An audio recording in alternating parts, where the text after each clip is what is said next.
Le document de la CIA que nous allons découvrir fut l'une des lectures les plus intéressantes que j'ai rencontrées. Il est assez complexe et prend un certain temps à digérer, mais il en vaut la peine à 100%. Il s'agit d'un document déclassifié de la CIA et d'une formidable analyse de la conscience et de l'au-delà, connu sous le nom de Gateway Process. Bien qu'il s'agisse d'un document ancien et déclassifié depuis un certain temps, le fait que les développements modernes de la science, de la physique quantique, des psychédéliques et de la neurobiologie confirment ce qui est écrit dans ces pages n'est rien de moins qu'exceptionnel. Il explique la conscience d'une manière profonde et analytique et fusionne les connaissances des mystiques des cultures hindoues, bouddhistes et tibétaines, avec les connaissances scientifiques contemporaines de la distance de Planck, de la théorie de la relativité d'Einstein et des travaux de Niels Bohr. La spirale et le tore cosmique sont tout, et tout est un. Il semble que la conscience individuelle soit tirée de la conscience collective en utilisant les fréquences et les vibrations de l'être.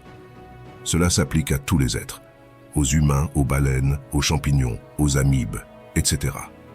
Les mystiques du passé et du présent, y compris toutes les religions anciennes, ont compris ces concepts il y a des milliers d'années. Pourtant, il en faut beaucoup plus pour ouvrir l'esprit des personnes les plus pragmatiques, les plus conscientes d'elles-mêmes et les plus attachées à leurs croyances passées. J'espère donc que l'analyse de ce document vous permettra de mieux comprendre ce qu'est la réalité et votre rôle à jouer dans celle-ci. Si vous souhaitez obtenir la version officielle du document complet traduit en français, cliquez sur le lien dans la description et téléchargez-le gratuitement. J'ai également mis en place un ouvrage intitulé « Devenir un créateur », dans lequel je vous dévoile tous les secrets nécessaires pour parvenir à maîtriser votre esprit pour créer votre propre réalité. Commençons donc par le commencement. Le rapport que nous allons découvrir, intitulé « Analyse et évaluation du Gateway Process », a été rédigé le 9 juin 1983 par le lieutenant-colonel des armées américaines Wayne McDonnell. Dans ce dossier, le lieutenant-colonel explique que l'expérience du Gateway est un système d'entraînement conçu pour renforcer la force, la concentration et la cohérence de l'amplitude et de la fréquence des ondes cérébrales entre les hémisphères gauche et droit, de manière à modifier la conscience, en la déplaçant en dehors de la sphère physique pour finalement échapper aux restrictions du temps et de l'espace. Le participant accède alors aux différents niveaux de connaissances intuitives qu'offre l'univers. Il explique que si de nombreuses personnes sont sceptiques au sujet plus poussé de physique concernant la réelle nature de la conscience humaine et de la réalité de manière générale, c'est parce que ces personnes n'utilisent principalement que la partie gauche de leur cerveau, responsable de la pensée linéaire ordinaire. Ainsi, certaines parties de ce document nécessiteront non seulement de la logique, mais aussi une touche d'intuition du cerveau droit pour parvenir à une compréhension complète des concepts expliqués. Néanmoins, une fois cette étape franchie, je suis convaincu que leur construction et leur application résisteront à l'épreuve de la critique rationnelle. En bref, pour faire simple, la partie gauche de votre cerveau est responsable de la pensée logique et rationnelle, et la partie droite est responsable de tout ce qui touche à l'intuition. Ainsi, il faut utiliser les deux parties de son cerveau pour bien comprendre ce document, en essayant d'atténuer l'esprit critique, en restant ouvert d'esprit. Avant de poursuivre notre explication, il est essentiel de définir le mécanisme par lequel l'esprit humain exerce la fonction connue sous le nom de conscience et de décrire la manière dont cette conscience opère pour déduire le sens des stimuli qu'elle reçoit. Pour ce faire, nous examinerons d'abord le caractère fondamental du monde matériel dans lequel nous menons notre existence physique, afin de percevoir avec précision la matière première avec laquelle notre conscience doit travailler. La première remarque qui s'impose est que les deux termes, matière et énergie, tendent à induire en erreur s'ils sont considérés comme indiquant deux états d'existence distincts dans le monde physique tel que nous le connaissons. En effet, si l'on considère que le terme « matière » désigne une substance solide, par opposition à l'énergie, qui désigne une force quelconque, l'utilisation du premier terme est tout à fait trompeuse. La science sait aujourd'hui que les électrons qui tournent dans le champ d'énergie situé autour du noyau de l'atome et le noyau lui-même ne sont constitués que de grilles d'énergie oscillantes. La matière solide, au sens strict du terme, n'existe tout simplement pas.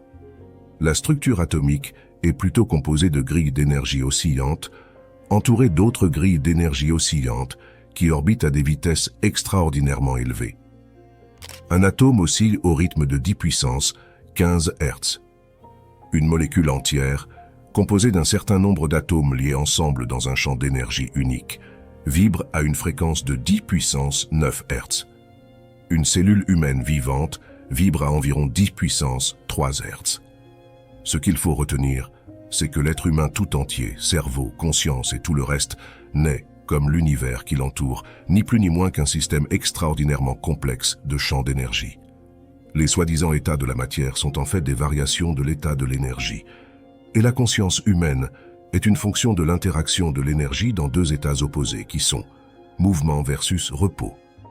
Pour bien comprendre ce concept, créons-nous une image mentale de l'univers. À l'origine de tout, il y aurait une dimension nommée l'absolu. L'absolu serait une dimension qui ne s'apparenterait à rien, au néant, au vide. Mais cet absolu serait en fait un champ d'énergie infini et unifié, une conscience universelle située en dehors de l'espace et du temps, une énergie éternelle. Afin de se comprendre elle-même, cette conscience universelle, qui est pure énergie, aurait ralenti la vibration d'une partie de son énergie pour former au sein de son être l'univers matériel tel que nous le connaissons, donnant lieu au Big Bang. Pour la comparaison, l'univers matériel serait comme un œuf au cœur de cette conscience universelle éternelle. La notion d'espace-temps concernerait donc uniquement ce monde matériel, ce qui n'est pas le cas de la conscience universelle et individuelle qui, elle, est éternelle et infinie. L'objectif est donc de créer en elle un hologramme d'elle-même, dans le but de se percevoir et d'expérimenter à travers la matière, afin de se connaître elle-même. Dans cette approche, on comprendrait que l'univers physique qui nous entoure, y compris notre corps, serait une projection mentale de notre propre esprit, au travers de cet esprit universel. Pour décrire cela, Bentov utilise l'analogie d'une mer très profonde, comparant les profondeurs calmes de la mer à la dimension de l'absolu, tout en attribuant les vagues agitées de la tempête à l'univers physique qui nous est familier. Les courants marins légèrement agités que l'on trouve entre la surface turbulente et les profondeurs totalement calmes représentent l'énergie en train d'entrer en repos, c'est-à-dire de s'approcher de l'infini ou de sortir du repos. L'énergie crée, stocke et récupère du sens dans l'univers en projetant ou s'étendant à certaines fréquences dans un mode tridimensionnel qui crée un modèle vivant appelé hologramme. Le concept d'hologramme peut être compris plus facilement en utilisant un exemple cité par Bentov, dans lequel il demande au lecteur de visualiser un bol rempli d'eau dans lequel on laisse tomber 3 cailloux. Les ondulations créées par l'entrée simultanée des 3 cailloux rayonnent vers l'extérieur, vers le bord du bol. Bentov demande au lecteur de visualiser que la surface de l'eau est soudainement congelée, afin que le motif des ondulations soit préservé instantanément. La glace est retirée, laissant les 3 cailloux au fond du bol. La glace est ensuite exposée à une source puissante et cohérente de la lumière, comme un laser. Le résultat sera un modèle ou une représentation en 3 dimensions de la position des 3 cailloux suspendus dans l'air. Les hologrammes sont capables d'encoder tellement de détails qu'il est possible, par exemple, de prendre une projection holographique d'un verre d'eau de marée et de l'observer sous grossissement pour voir de petits organismes non visibles à l'œil nu lorsque l'on examine le verre d'eau lui-même. Le concept d'holographie, malgré ses implications scientifiques, n'est connu des physiciens que depuis que les principes mathématiques sous-jacents ont été élaborés par Denis Gabor en 1947, ayant ensuite reçu le prix Nobel pour ses travaux. L'univers est donc composé de champs d'énergie en interaction, certains au repos et d'autres en mouvement. Il constitue en soi un gigantesque hologramme d'une complexité inouïe.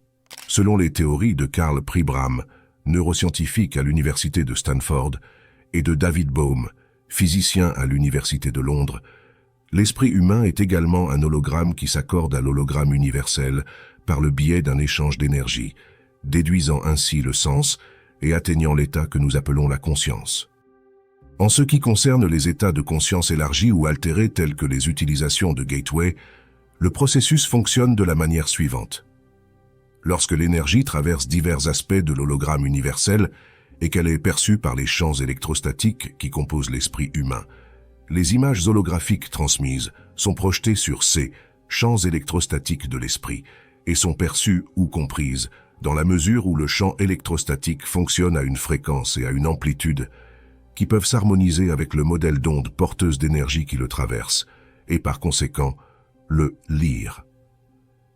Les changements de fréquence et d'amplitude du champ électrostatique qui compose l'esprit humain déterminent la configuration et donc le caractère de la matrice énergétique holographique que l'esprit projette pour intercepter le sens directement à partir des transmissions holographiques de l'univers. Ensuite, pour donner un sens à ce que l'image holographique lui dit, l'esprit compare l'image qu'il vient de recevoir avec lui-même. Plus précisément, il compare l'image reçue avec la partie de son propre hologramme qui constitue sa mémoire. En enregistrant les différences de formes géométriques et de fréquences énergétiques, la conscience perçoit. Comme le dit le psychologue Keith Floyd, contrairement à ce que tout le monde sait, ce n'est peut-être pas le cerveau qui produit la conscience, mais plutôt la conscience qui crée l'apparence du cerveau.